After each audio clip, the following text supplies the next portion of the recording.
안녕하세요. 금남주입니다. 제 방송 중에서 가장 인기가 많은 게 상품권에 대해서 가장 인기가 많아서 상품권에 대해서 다시 한번 설명해 드릴까 합니다. 상품권 할인업에 대해서 이제 가장 관심이 많죠. 근데 상품권 할인업을 하려면요. 상품권에 대해서 기능이나 여러 가지 등등에 대해서 일단 알으셔야 됩니다. 상품권은 이제 세 가지로 구분이 돼요. 첫째 이제는 범용성, 다음에 환금성, 다음에 이제 인지성 이렇게 이제 세 가지로 크게 이제 발권 사업을 하려면은 필요한데요. 왜 상품권 할인업자가 이 발권 사업에 대해서 알아야 되느냐? 지피지기는 백전백승. 알아야 뭘 팔아먹지. 그래서 이제 그 세 가지를 알아야 되는데요. 첫째 이제 제가 범용성을 말씀드릴게요. 우리가 보면은 범용성이라는 건 이 상품권이 여러 군데서 쓰일 수 있는 것을 말하는 거예요. 범용성이 높을수록 이 상품권은 화폐와 동일한 대접을 받죠. 그래서 왜 범용성이 중요하냐면 바로 할인 시장에서도 그 범용성이 이 가격을 좌우지우지하기 때문에 그래요.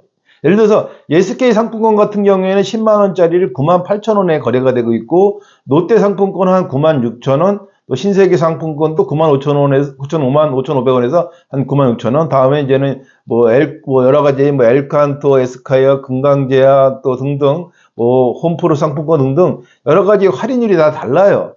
그게 다른 거는 뭐냐? 바로 범용성 때문에 그래요. 쉽게 얘기해서 SK 상품권은 신세계 백화점에서 쓸 수 있고 롯데 백화점에서 쓸 수 있습니다. 물론 기름도 당연히 넣을 수 있죠.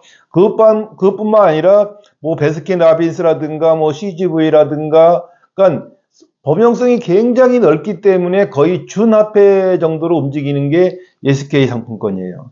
그래서 그렇게 98,000원 거의 10만 원이 육박하는 시세로 이 명동 할인시장에서 거래가 되고 있는 겁니다. 그 다음에 할인율이 높은 게 롯데백화점 상품권인데 롯데백화점 상품권 롯데 계열에서 다 쓸 수 있어요.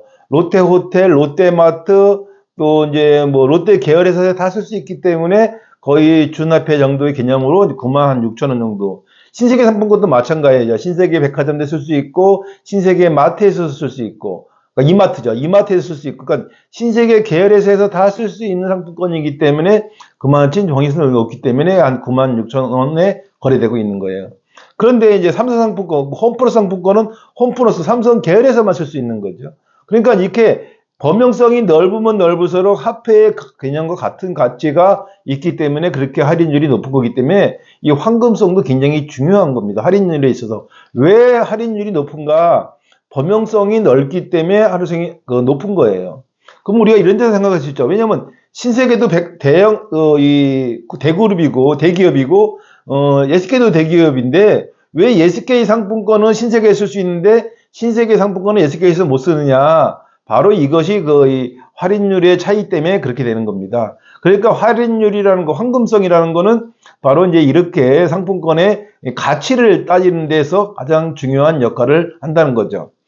그래서 만약에 신세계 상품권을 SK에서 받아주면은 많은 사람들이 명동에서 95,500원에 신세계를 사갖고 10만 원어치 기름을 넣을 수 있잖아요. 그러면 SK 상품권은 자기 자사 상품권을 파는 것보다 신세계가 신세계 상품권으로 SK에서 기름을 넣으니까 SK 입장에서는 기름을 갖다가 자기 돈으로 주고 나중에 신세계한테 결제받는 식이 돼버리잖아요. 그렇기 때문에 이제 그 계약이 깨진 거고 반대로 신세계는 SK 상품권을 왜 받느냐? 신세계는 신세계 다른 데로 신세계 유통이라든가 신세계에서는 물류를 위해서 기름이 필요하거든요. 그러니까 당연히 이 SK를 받아줄 수 있는 거고 SK는 신세계 백화점에 물건 살 일이 없잖아요. 그러니까 당연히 안 받아주는 겁니다. 그래서 이렇게 그러면 왜 금강제약 같은 경우에 한 70% 정도 할인이 되느냐? 금강제약은 금강 계열이 몇 개 안 되잖아요. 그러니까 오로지 구두만 사시는 거다 보니까 그렇게 이 범용성이 작기 때문에 그만큼 할인율이 낮아지는 겁니다. 그래서 이 발권의 어떤 그런 교육을 받아야 왜 그 가격이 왜 싸게 팔리는지, 왜 비싸게 팔리는지를 알 수가 있는 겁니다. 두 번째로는 이게 우리가 말씀드렸죠. 황금성은 아까 범용성이 연관돼서 그 황금성이 결정이 된다. 근데 반대로 이렇게 생각해 보자고요. 만약에 우리가 알지도 못하는 상품권, 예를 들어서 만약에 금강제 상품권이 만약에 명동에서 신세계나 롯데처럼 96,000원에 거래가 된다면 어떻게 되겠어요? 그러면 그 가치도 범용성이 떨어지더라도 바로 이 신세계와 예스케와 동격이 되는 겁니다. 그래서 이 황금성은 또 다른 이 상품권의 가치 평가를 매길 수가 있다. 이렇게 생각하시면 됩니다. 그래서 이 황금성은 굉장히 중요해요. 왜냐하면 이걸 현금으로 바꾸는데 어느 정도 할인해주고 현금으로 내줄 수 있느냐, 이 황금성도 그 상품권의 가치를 굉장히 높여준다. 이렇게 생각하시면 됩니다. 다음에 인지성이죠. 인지성은 뭐야? 그 브랜드를 알리는 거죠. 우리가 지나가다가 고속도로 주변에 보면 행복을 줍니다 SK라는 간판을 보죠. 그거 몇 억을 들여서 내는 광고입니다. 근데 우리가 그 광고 보고 기름 넣나요? 그렇지 않잖아요. 회사의 브랜드를 알리는 거죠. 마찬가지로 그렇게 삼성도 뭐 그렇고 뭐 많은 대기업들이 그 이미지 광고를 하잖아요. 근데 그 이미지 광고에 이 상품권이 나름대로 역할을 할 수 있다. 그래서 인지성, 그 회사의 기업의 가치를 더 높이는 인지성에도 상품권 발권을 하는 경우가 많습니다. 왜 그러냐면 예전에 이제 상품권의 역사를 좀 아셔야 돼요. 왜냐면 옛날에 그 상품권을 할 때 처음에 이제 옛날에 젊은 사람들은 모를 텐데 칠성제화 상품권이 옛날에 있었어요. 구상품권이요. 근데 그게 이제 그 칠성제화가 부도가 나면서 상품권을 소지했던 사람들이 많은 피해를 봤어요. 그래서 박정희 대통령이 상품권법을 폐지합니다. 상품권을 허례허식이다 해서 상품권 발권을 중지했다가 전두환 정권이 들어서면서 이제 공탁제도가 생겨서 어느 정도의 돈을 예치하면은 상품권을 이제 발권할 수가 있었어요. 그래서 그게 공탁제도였는데 공탁제도를 하다 보니까 이제 대기업에서 이제 그 롯데백화점이나 신세계 같은 데서 일부 이제는 선물용으로 발행을 했지 그걸 대량으로 지금처럼 발행을 하지 않았어요. 왜냐하면 발행한 만큼 공탁을 걸어야 됐기 때문에 돈이 묶이는 게 있지 않습니까? 그래서 이제 상품권 발행을 이렇게 이제 일부 대기업 큰 유통회사만 했고 나머지는 지지부지 했다가 왜냐하면 또 상품권을 그러다가 이제는 이거 너무 규제가 심하다 해서 노태우 정권 때 들어서서 상품권을 이제 바꿨는데 문화진흥 사업의 일환으로 문화상품권에 한해서만 이제는 그런 공탁제도를 좀 면제해 줬어요. 그래서 우리가 이제는 청소년들이나 이런 게 문화상품권으로 책도 사보고 영화도 구경할 수 있는 문화상품권이 이제 출시가 되면서 공탁제도가 일시적으로 풀어졌다가 IMF가 끝난 그 시점에서 이제는 김대중 정권이 들어서면서 내수 활성화를 위해서 공탁제도를 아예 없애버립니다. 그래서 이제는 누구나 이제 상품권을 발행할 수 있게끔 제도가 바뀐 것이죠. 규제개혁위원회에서 이제는 상품권을 기업 자율에 맡기자 이제 국민 수준도 높아졌고 그 칠성제와 그때처럼 70년대 같은 시대가 아니니까 상품권 발권을 자유해서 그때서부터 이제 상품권이 누구나 발행을 하게 되면서요. 단지 하나 상품권을 발행하면 그게 유가증권이기 때문에 인지세를 납부만 하면은 누구나 발행할 수 있게끔 상품권이 바뀌었습니다. 그러다 보니까 이 상품권 시장이 이제는 활성화가 된 거죠. 활성화가 되다 보니까 이제 어떤 일이 벌어지냐면 상품권 가지고 돈이 필요한 사람들이 상품권으로 이제 깡을 하는 상품권 깡이라는 시장이 생겼어요. 그러니까 신용카드로 상품권을 사서 상품권을 갖다가 현금으로 바꾸는, 명동에 현금으로 바꾸는 상품권 깡 시장이 너무 활성화되니까 이 카드사에 부실이 많이 생긴 거예요. 그러다 보니까 이제 개인한테는 상품권 한도를 50만 원으로 이제는 한도를 내려서 상품권으로는 50만 원 이상 못 사게끔 이제 락을 걸어 놓은 거죠. 그래서 이제는 이제 기업들이 필요할 때 아니고서는 이제 개인들은 카드로 상품권을 50만 원어치 넘게 못 사게끔 이제 막아놨죠. 그래서 이제는 상품권 시장 자체가 이제는 이제 좀 활성화되기 시작하면서 많은 기업들이 상품권을 발권을 했지만 상품권이 활성화가 되려면은 일단 아까 처음에 말씀드린 황금성이 좀 어느 정도 있어야 된다. 현금으로 바꿀 수 있어야 되는 그런 시장도 있어야 되고 또 범용성도 넓어야 되다 보니까 선점한 기업들이 많은 선점을 했기 때문에 이제 후발 업체가 상품권 시장에 진입한다는 건 굉장히 어려운 시대가 된 거죠. 그래도 지금도 많은 상품권 하고 지금 또 이제 최근에는 이제 모바일 상품권 또 카카오의 기프트콘 같은 기프트 상품권 같은 것이 이제 모바일 상품권들이 많이 생기다 보니까 이제는 모바일 상품권도 이제 최근에 대세가 됐죠. 근데 모바일 상품권이 고액으로 발권되지는 않고 이제 소액으로만 말씀드리고 지금도 고액 상품권은 이제 유가증권인 종이로 이제 종이 상품권이 이제 발권이 되고 있는 게 현실입니다. 그 상품권이라는 건 유가증권이기 때문에 무기면 유가증권이기 때문에 소지인이 주인인 거예요. 그러니까 이제 그 화폐하고 똑같은 거죠. 근데 우리가 잘 이걸 한번 생각해 보면 돼요. 우리가 아마 젊은 분들 잘 모를 수도 있는데 IMF가 왜 왔느냐? 우리나라의 경제가 잘못돼서 IMF가 온 게 아니고요. 달러가 없었기 때문에 IMF가 온 거예요. 왜냐하면 세계적으로 모든 화폐의 기축 화폐를 이 달러가 가지고 있었기 때문에 우리가 만약에 그 일본에 뭘 결제를 하려면은 우리 원화로만 결제를 해주면 좋을 텐데 달러로 바꿔서 그 결제를 해줘야 되고 또 중국하고 거래를 하려면은 달러로 바꿔서 결제를 해줘야 되고 뭐 필리핀이든 인도네시아든 다른 나라와 결제를 할 때 오로지 달러를 바꿔서 계산해 줘야 되는 그 기축화폐인 달러를 쓰다 보니까 우리나라의 달러 보유고가 적어서 IMF가 온 거예요. 우리나라의 경제 구조가, 이 사업 구조가 잘못돼서 IMF가 온 게 아니거든요. 그런데 자세히 보세요. 이 달러도 사실 보면 이 글로벌 상품권이에요. 그러니까 전 세계 145개국에서 달러를 쓸 수 있게끔 해준 한마디로 가맹점, 범용성, 국가 범용성이 가장 넓은 상품권이 바로 달러입니다.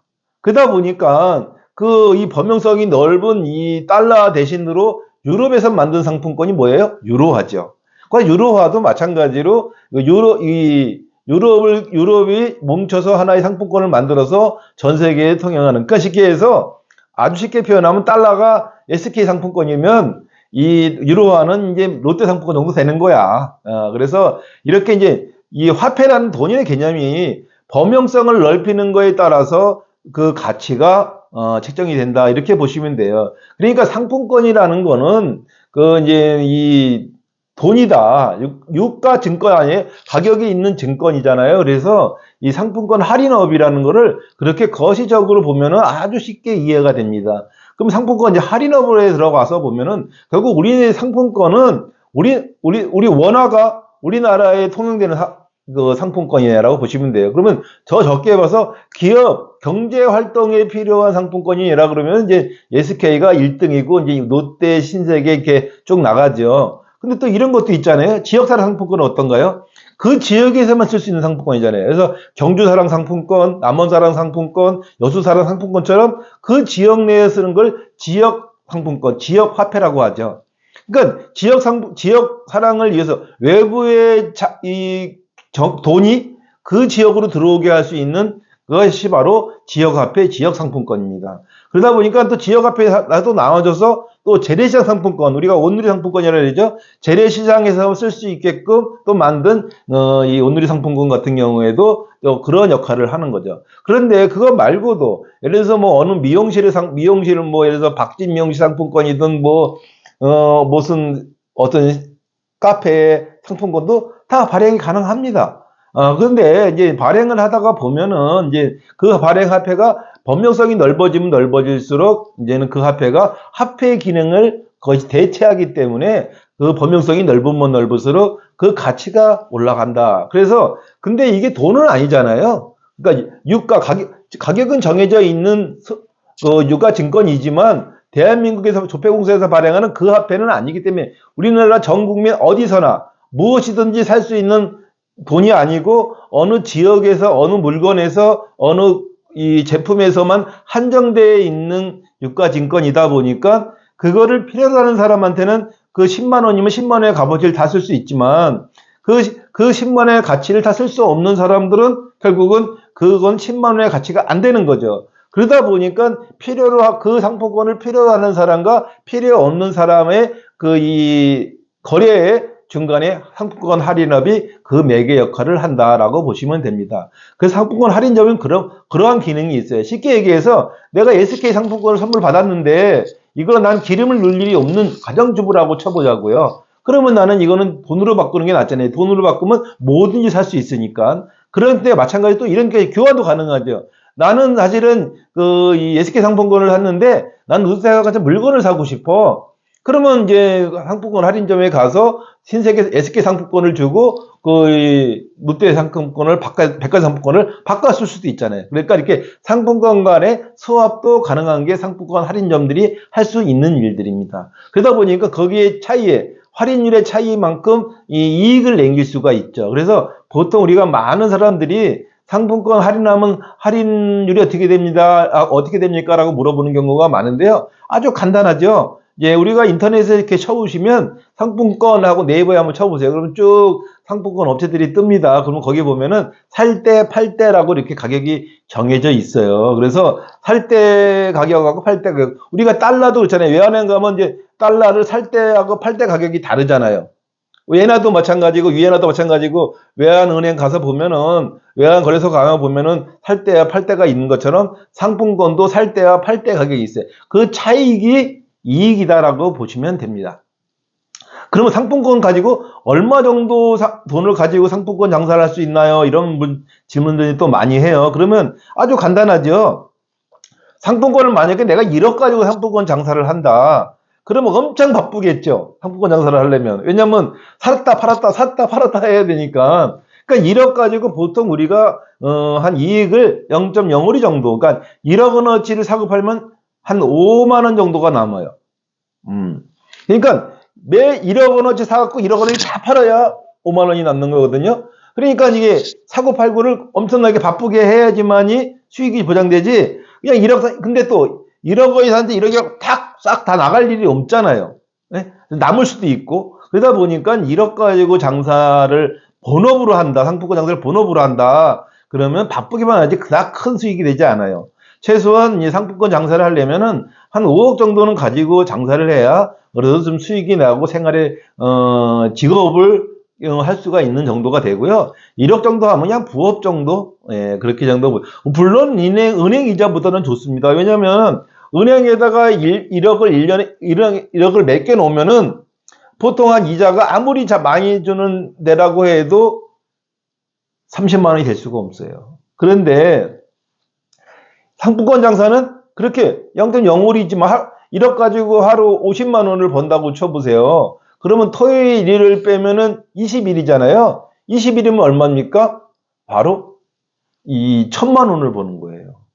샀다 팔았다를 1억 가지고 오늘 1억 건치 사갖고 오늘 1억 다 팔았다. 내일도 그렇게 가정한다 그러면 한 1할 장사가 되니까 1억 가지고 1,000만 원을 벌 수 있는 거죠. 근데 그거는 이제 이론이고 실질적으로는 그렇게 1억 가지고 그렇게 팔 수는 없어요. 그래서 보통 한 1억 가지고 한 2, 300은 벌 수 있다. 한 2부 정도, 정도는 벌 수 있다. 그래서 한 1억 가지고 한 200 정도 벌 수는 있지만 1억 가지고 뭐 1,000만 원은 이론적이지만 실질적으로 이루어질 수가 없어요. 그러다 보니까 한 5억 정도 가지고 하면은 한 달에 한 1,000만 원 이상은 벌 수 있지 않을까. 저는 그렇게 생각합니다.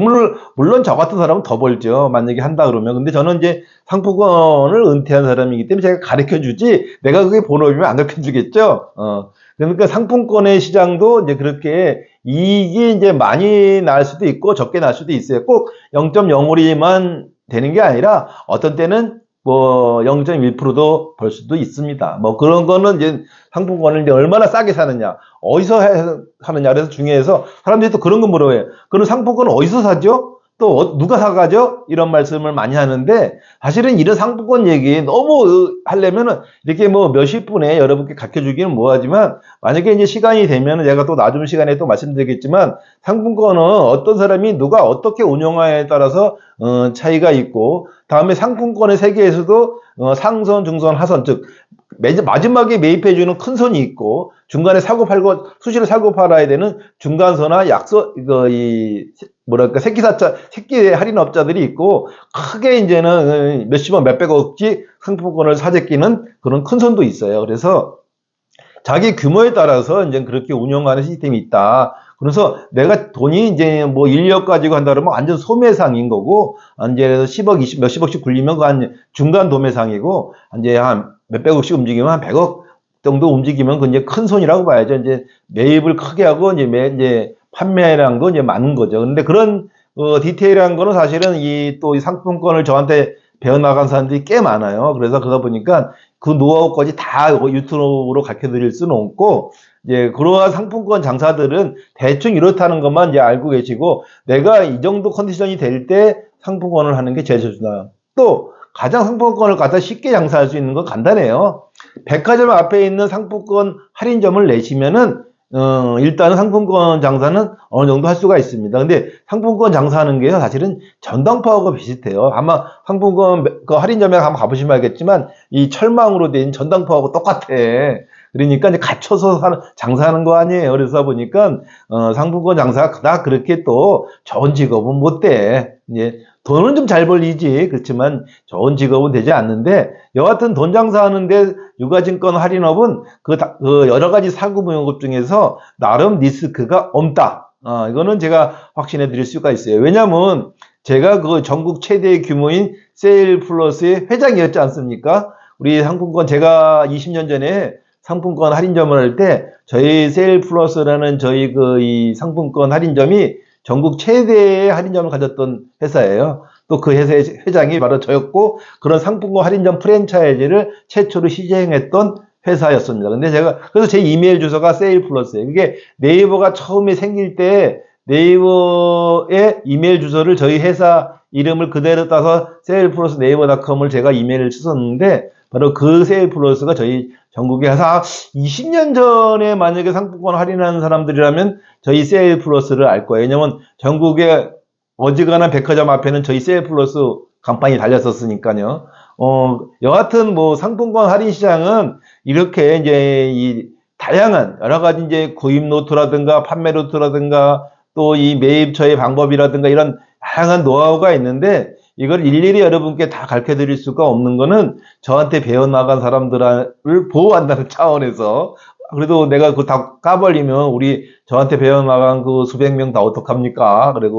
그래서 일단은 상품권 장사를 하시려고 한다 그러면, 일단은 그런 정도의 기준 정도는 알고, 상품권 장사를 하시는 게 좋습니다. 왜냐면 저한테 뭔 일을 하는데 터무니없는 거를 가지고 저한테 뭐 몇천만 원 가지고 상품권 장사할 수 없으니까 이렇게 저한테 문의하시는 분이 있어서, 제가 일단은 이 방송으로 해서 그런 말씀에 이제 답변에 가름하고요. 다음에 상품권을 제대로 하려면 어떻게 해야 합니까? 그러는데, 예, 제대로 하려면은 제일 쉬운 방법은 이 백화점 앞에서 상품권 가게 내는 거죠. 우리가 이런 거 있잖아요. 우리가 부동산 같은 경우에 제일 쉽게 하는 게 뭡니까? 그 아파트 입구에 부동산이 제일 쉽잖아요. 부동산 자격증만 있다고 부동산 잘하는 게 아니라, 일단 아파트 입구에 부동산 가게 차려놓으면은 일단 그 아파트에 사고 팔고 전월세가 많이 있잖아요. 그러니까 부동산 자격증만 있어도 할 수 있는 게 아파트 입구에 부동산 아닙니까? 근데 아파트 입구 부동산이 비싸잖아요. 네? 그래서 이제는 이렇게 아파트 단지 내에 있는 부동산이 아니면은 가게가 싸지만 단지 내에 있는 건 비싼 것처럼, 마찬가지 상품권 가게도 이제 이렇게 이 백화점 앞에 있는 건 아무래도 점포를 얻는데 가격이 좀 만만치 않겠죠. 이제 그게 좀 단점이란 단점이지만, 또 장점은 기본적으로 손님들이 사고 파는 사람들이 많으니까 매출이 어느 정도 보장이 되겠죠. 그래서 그렇게 생각하시면 될 것 같습니다. 그리고 만약에 이제 이 백화점 입구에서 점포를 얻고 장사를 하지 못하는 사람이라면 온라인으로 한다던가, 다음에 직접 그 상품권을 필요로 하는 업체들에게 영업을 해서 상품권을 이제 판매를 한다면은 굳이 뭐 그 백화점 입구에서 할인점을 하지 않아도 돈벌이는 될 수 있는 데는 많습니다.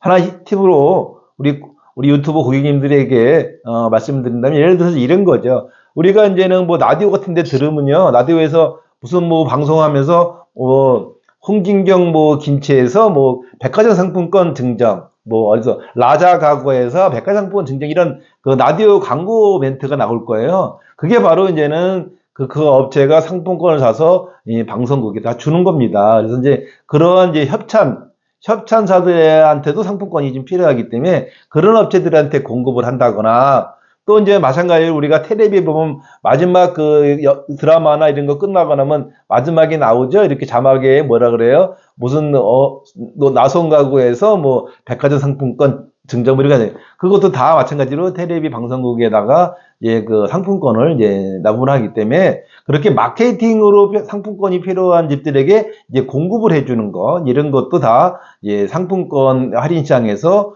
통용되는 일이죠.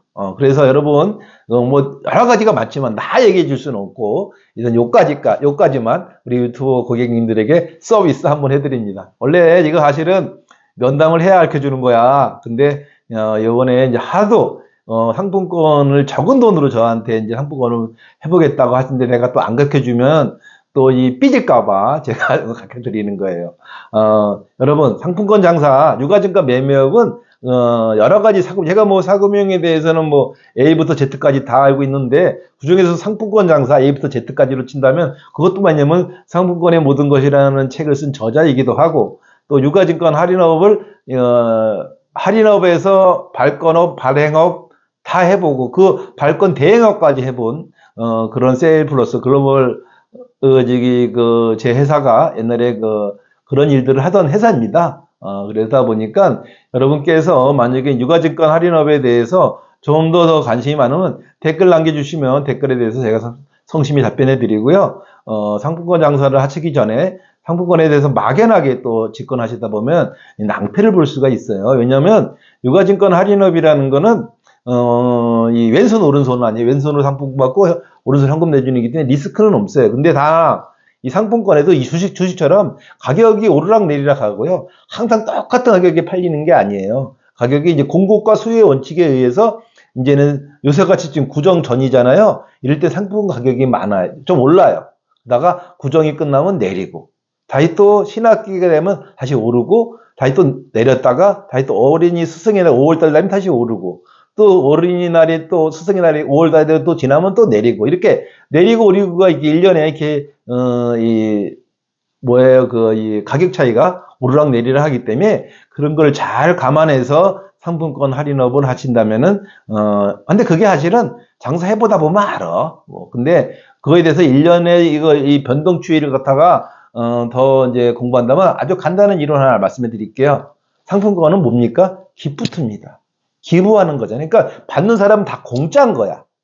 그러니까 이 공짜 마케팅에 대해서 관심을 갖는다면은 상품권 할인업에도 충분히. 왜냐니까 항상 근본을 알아야 결론을 알 수 있는 거잖아요. 그래서 상품권의 발권과 유통 구조에 대해서 공부를 하고 상품권 할인업을 한다면 좀 더 안정된 수익을 낼 수 있는 사업이다라고 추천해 드리고 싶고요. 또 상품권을 갖다가 이 성격적으로 우리가 사금이 여러 가지가 있지만 왜 제가 유가증권 할인업 중에서 성격이 온순한 사람들한테 얘가 이 상품권을 권하냐면 이 상품권 할인업은 있잖아요. 다른 거와 달라서 만약에 대부업이라든가 대부 중개업이라든가 그런 것들은 보면은 이제 마음이 모질지 못하면 못해요. 그런데 이제는 이 상품권 유가증권 할인업은 그냥 유가증권을 보고 상품권 가져오면 돈 주고 상품권 안 가져오면 돈 안 주면 되는 거거든. 근데 일단은 대부업은 안 그렇잖아요. 막 사정을 하기도 하고 또 경매를 쳐야 되는 경우도 있고 여러 가지로 좀 모질게 해야 되는 경우가 있다 보니까 마음이 약한 사람은 사실 다른 사금융업은 좀 쉽지가 않습니다. 그런 면에서 볼 때 상품권 할인업은 마진율도 좋고 안전하다. 리스크도 뭐 거의 없다고 봐도 과언이 아닙니다. 리스크가 있다면 이 환율의 이 시세 차이를 제가 제대로 파악하지 못해서 손해를 볼 수는 있지만 따지고 보면 이익을 적게 볼 수는 있어도 손해 볼 일은 없어요. 상품권은. 그런 거를 좀 감안하셔서 사업을 하시기 전에 하시고요. 또 상품권에 대해서 아까도 말씀드렸다시피 좀 궁금한 게 있으면 저에게 이 댓글 남겨주시면 제가 열심히 설명해 드리겠습니다. 여러분 올해 새해에도 여러분 가정에 좀 평화를 주시고 건강하시고 축복이 가득한 가정이 되시고 이 상품권 사업에 대해서 또 한번 유가증권 할인업에 대해서 한번 관심을 가지다 본다면 이것도 또한 재테크의 좋은 수단이 될 거라고 저는 믿습니다. 여러분 감사합니다.